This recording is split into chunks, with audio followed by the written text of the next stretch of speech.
Hello students and friends, मैं Ruby संगदा CB science में आप सभी का स्वागत करती हूँ। यहाँ हम डिस्कस करते हैं केमिस्ट्री एंड बायोलॉजी के सभी टॉपिक। आज हम अपनी इस वीडियो में डिस्कस करेंगे cell wall and endoplasmic reticulum के बारे में। इससे पहले हम प्लाज्मा मेम्ब्रेन और prokaryotic cell, eukaryotic cell, animal cell and plant cell के बारे में डिस्कस कर चुके हैं। इसका हमने अपनी इस वीडियो के डिस्क्रिप्शन बॉक्स में लिंक दिया है, आप वहाँ से उन टॉपिक्स को देख सकते हैं। सेल वॉल किसी भी सेल का, animal cell, plant cell, prokaryotic cell या फंजाई कोई भी सेल है, उसका आउटर कवरिंग स्ट्रक्चर होता है। जो आपको ग्रीन कलर का पार्ट जो स्ट्रक्चर दिख रहा है वो सेल वॉल है। एंड एंडोप्लाज्मिक रेटिकुलम हमारे न्यूक्लियस से लेके सेल मेम्ब्रेन तक प्रेजेंट होता है। अब हम अपनी इस वीडियो में इन्हीं दोनों cell wall and endoplasmic reticulum को डिटेल में डिस्कस करेंगे। हम सबसे पहले सेल वॉल को देख लेते हैं। सेल वॉल का स्ट्रक्चर क्या होता है? ये सबसे आउटर कवरिंग स्ट्रक्चर है किसी भी सेल का, सबसे बाहरी सराउंडिंग एरिया में प्रेजेंट होता है प्लाज्मा मेम्ब्रेन के आउटर पार्ट में। सेल वॉल हमारी प्रोकैरियोटिक सेल और यूकैरियोटिक सेल्स में, प्लांट सेल में प्रेजेंट होती है और फंजाई में प्रेजेंट होती है। सेल वॉल हमारी एनिमल सेल में एब्सेंट होती है, उसमें प्रेजेंट नहीं होती है। अब सेल वॉल प्लांट में, फंजाई में और प्रोकैरियोटिक सेल में डिफरेंट टाइप्स की होती है। जैसे कि हमारे प्रोकैरियोटिक सेल में ये काइटिन की बनी होती है, पेक्टिन की बनी हुई होती है, और फंजाई में काइटिन की बनी हुई होती है, और हमारे प्लांट में ये सेलुलोज की बनी हुई होती है। सेलुलोज में हमारी hemi cellulose, homopolysaccharides, water molecules and other substance से मिला के हमारी सेल वॉल बनी हुई होती है। सेल वॉल का डिस्कवर किसने किया था? सबसे पहले जो सेल को देखा था रॉबर्ट हुक ने देखा था। रॉबर्ट हुक ने ही सेल वॉल का डिस्कवर किया था। रॉबर्ट हुक ने डेड प्लांट में एक हेक्सागोनल स्ट्रक्चर देखा था। वो सबसे पहले ही उन्होंने देखा था, वो एक हेक्सागोनल स्ट्रक्चर सेल वॉल था। अब सेल वॉल का स्ट्रक्चर क्या होता है? ये आउटर मोस्ट कवरिंग होती है किसी भी प्लांट एंड फंजाई की। It present outside of the plasma membrane. ये प्लाज्मा मेम्ब्रेन के आउटसाइडली प्रेजेंट होता है, बाहर की साइड प्रेजेंट होता है। ये आपको जो येलो कलर का स्ट्रक्चर दिख रहा है इसमें, वो हमारी सेल वॉल है पूरी। नीचे ग्रीन इस पार्ट नहीं, जो ब्राउन पार्ट से लेके हमारा जो येलो पार्ट है। Middle layer called the middle lamina is made calcium pectate. इसके बीच में एक मिडिल लेमिना होता है, जैसे कि ये हमारी एक मिडिल लेमिना है। इसके दोनों साइड से primary and secondary cell wall बनती हैं। अब किसी जो बूडी प्लांट होती हैं, इनमें दोनों में ही वेल डेवलप्ड होती हैं सेकेंडरी सेल वॉल, और जो हर्ब स्ट्रब्स होती हैं, जो स्मूथ हमारे स्टेम्स वगैरह होते हैं, वो हमारी सेल वॉल में, हमारी सेकेंडरी सेल वॉल थोड़ा सा कम डेवलप्ड होती हैं। ठीक है। अब इन सेल वॉल में प्लाज्मोडेस्माटा प्रेजेंट होता है, जो कनेक्टेड करता है। जब जैसे हमारा यूकैरियोटिक सेल मल्टी सेलुलर होता है, ये कई सारी सेल्स मिलकर बनी होती हैं। इसके बीच में प्लाज्मोडेस्माटा होता है, जो कई सारी सेल को आपस में जोड़ने का वर्क करता है। और जो हमारा मिडिल लेयर है लेमिना, वो कैल्शियम पैक्टेट का बना हुआ होता है। ये हमारा एक सेल वॉल का स्ट्रक्चर है। अब हम सेल वॉल के फंक्शन समझ लेते हैं। सेल वॉल हमारी जो होती है, वो किसी भी सेल को एक शेप प्रोवाइड कराती है। जैसे कि सेल वॉल है, वो एक शेप प्रोवाइड कराएगी, किसी भी सेल में शेप देगी, सेल को शेप देगी। It protect cell from mechanical damage and infection.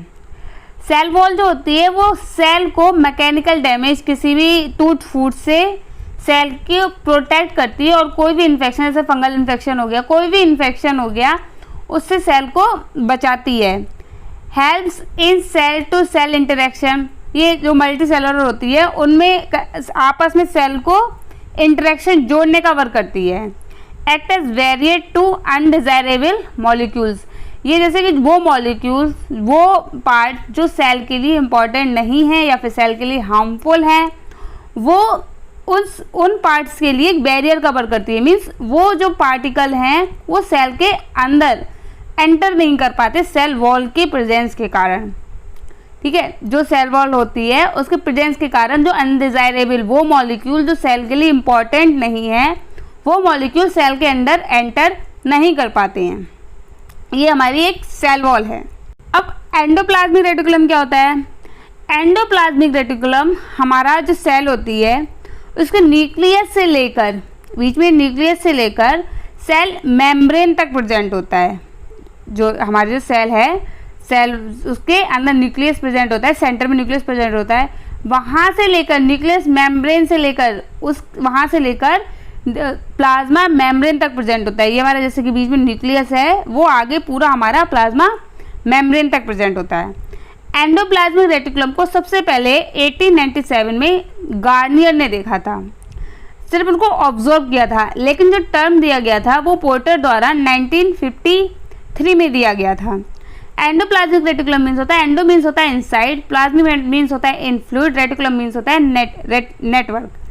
जो हमारा इनसाइड एंडोप्लाज्मिक रेटिकुलम मीन्स जो हमारे सेल है, सेल के अंदर एक नेटवर्क होता है इनसाइड, वो हमारा एंडोप्लाज्मिक रेटिकुलम है। एक नेटवर्क के रूप में होता है, मतलब इसमें कई सारे मॉलिक्यूल्स मिलकर, कई सारे सिस्टर्नी वेसिकल ट्यूब्यूल्स मिलकर एक नेटवर्क का फॉर्म कर रहे हैं, इसलिए इसको एंडोप्लाज्मिक रेटिकुलम कहते हैं। अभी प्रेजेंट होता है हमारा यूकैरियोटिक सेल्स, मीट हमारी plant cell and animal cell दोनों में प्रेजेंट होता है। और ये हमारी प्रोकैरियोटिक सेल्स, प्रोकैरियोटिक से प्रिमिटिव सेल्स में ये एब्सेंट होता है। और हमारी जो यूकैरियोटिक सेल्स होती है उसमें जो मैमल्स होते हैं उनकी रेड ब्लड कार्टिकल्स में ये एब्सेंट होता है। अब हम एंडोप्लाज्मिक रेटिकुलम कितने टाइप के होते हैं? ये 2 टाइप के होते हैं, RER, SER। RER means rough endoplasmic reticulum, SER means smooth endoplasmic reticulum. अब ये रफ क्यों है, स्मूथ क्यों है, हम वो समझ लेते हैं। जैसे कि हमारा ये एक एंडोप्लाज्मिक रेटिकुलम का डायग्राम है, ये हमारे न्यूक्लियस मेम्ब्रेन से हमारा एंडोप्लाज्मिक रेटिकुलम स्टार्ट हो रहा है। न्यूक्लियस मेम्ब्रेन से जो स्टार्ट हो रहा है वो हमारी सिस्टर्नी है। सिस्टर्नी के ऊपर राइबोसोम्स लगे हुए होते हैं, जैसे कि ऐसा लगता है कि थ्रेड में मोती, धागे में मोती जैसे पिरो दिए हैं, वो हमारे राइबोसोम्स हैं। वो राइबोसोम हमारी सिस्टर्नी से लगी होती है, ये अनब्रांच होती है सिस्टर्नी अनब्रांच होती है, जो न्यूक्लियस मेम्ब्रेन से हमारे डेवलप होती हैं और उन पर राइबोसोम लगे हुए होते हैं, इसलिए इनको रफ एंडोप्लाज्मिक रेटिकुलम कहते हैं। अब हमारे जैसे कि सिस्टर्नी आ रही है, उसके बाद ये जब हमारे न्यूक्लियस से लेकर प्लाज्मा मेम्ब्रेन की तरफ जैसे बढ़ता जाता है तो हमारा एंडोप्लाज्मिक रेटिकुलम, तो ये ट्यूब्यूल्स में फॉर्म हो जाता है, इनमें ब्रांचेस आ जाती हैं और ये दूर दूर हो जाते हैं। और जो हमारा राइबोसोम्स है वो अपसेंट होने लगता है, और ये जब अपसेंट होने लगता है तो ये स्मूथ एंडोप्लाज्मिक रेटिकुलम बनाता है, मीन्स इसमें राइबोसोम प्रेजेंट नहीं है। रफ कब होगा? जब इसमें राइबोसोम प्रेजेंट होंगे तो रफ एंडोप्लाज्मिक रेटिकुलम। जब हमारा राइबोसोम प्रेजेंट अपसेंट है तो स्मूथ एंडोप्लाज्मिक रेटिकुलम। जो आपको राउंडेड स्ट्रक्चर देख रहा है ऊपर, वो वेसिकल्स हैं, वो हमारे ट्यूब्यूल्स हैं सिस्टर्नी के ऊपर लगे हुए होते हैं वेसिकल्स। ये हमारा एंडोप्लाज्मिक रेटिकुलम न्यूक्लियस से लेके, न्यूक्लियस मेम्ब्रेन से लेके प्लाज्मा मेम्ब्रेन की ओर तक जाता है। अब हम एंडोप्लाज्मिक रेटिकुलम में रफ एंडोप्लाज्मिक रेटिकुलम के बारे में समझ लेते हैं। रफ एंडोप्लाज्मिक रेटिकुलम की मैं बता चुकी हूँ, मीन्स इसमें राइबोसोम अटैच होते हैं आउटर सरफेस पर। बस जो हमारे सिस्टर्नी है उसके सरफेस पर क्या लगे होते हैं? राइबोसोम्स लगे होते हैं, और ये कहाँ? न्यूक्लियस मेम्ब्रेन की तरफ होते हैं। अभी जैसे कि हमारा जो राइबोसोम्स होता है वो प्रोटीन का सिंथेसिस करता है, तो चूँकि हमारे एंडोप्लाज्मिक रेटिकुलम के ऊपर राइबोसोम प्रेजेंट है, तो ये हमारे जो प्रोटीन, राइबोसोम जो प्रोटीन सिंथेसिस करेगा, प्रोटीन का फॉर्मेशन करेगा, उसके ट्रांसपोर्टेशन में हेल्प करेंगे और प्रोटीन के सिंथेसिस में हेल्प करेंगे। प्रोटीन को बनाने में मदद करेंगे और उसके ट्रांसपोर्ट में मदद करेंगे हमारा एंडोप्लाज्मिक रेटिकुलम। अब जब हमारा इसमें प्रेजेंट नहीं होगा, जैसे हमारा वेसिकल्स बनता जाता है, वो हमारा वेसिकल्स फिर कन्वर्ट हो जाता है गोल्जी बॉडी में, फिर ये पूरे एक सिस्टम बना लेता है, GERL सिस्टम बनाएगा, गोल्जी बॉडी में कन्वर्ट हो गए। अब हम पढ़ते हैं स्मूथ एंडोप्लाज्मिक रेटिकुलम। मैं पहले बता चुकी, स्मूथ मीन्स इसमें राइबोसोम प्रेजेंट नहीं है, हमारे ट्यूब्यूल्स पार्ट बना रहे हैं हमारे स्मूथ एंडोप्लाज्मिक रेटिकुलम। ये कहाँ प्रेजेंट होता है, ये हमारे प्लाज्मा मेम्ब्रेन के साइड में प्रेजेंट होता है। अब चूंकि इसमें राइबोसोम प्रेजेंट नहीं है तो ये प्रोटीन का सिंथेसिस नहीं करेंगे, ये हमारे सिंथेसिस करेंगे लिपिड्स का। ये लिपिड्स का सिंथेसिस करेंगे, मतलब लिपिड्स मीन्स होती है बसा, तेल, ऑयल, बसा का सिंथेसिस करेंगे और ये हमारे हेल्प करेंगे एंजाइम्स के फॉर्मेशन में, मेटाबॉलिक स्टेरॉइड्स के फॉर्मेशन में, हार्मोन्स के फॉर्मेशन में। सेल है, सेल के अंदर एक नेट के सिंथेसिस में, ग्लाइकोजन के सिंथेसिस में एंड डिटॉक्सिफिकेशन के सिंथेसिस में हमारा स्मूथ एंडोप्लाज्मिक रेटिकुलम हेल्प करता है। मैं उम्मीद करती हूँ आपको हमारा ये endoplasmic reticulum and cell wall अच्छे समझ में आया होगा। अगर वीडियो अच्छी लगे तो प्लीज़ लाइक कीजिए, शेयर कीजिए एंड सब्सक्राइब कीजिए। Thank you.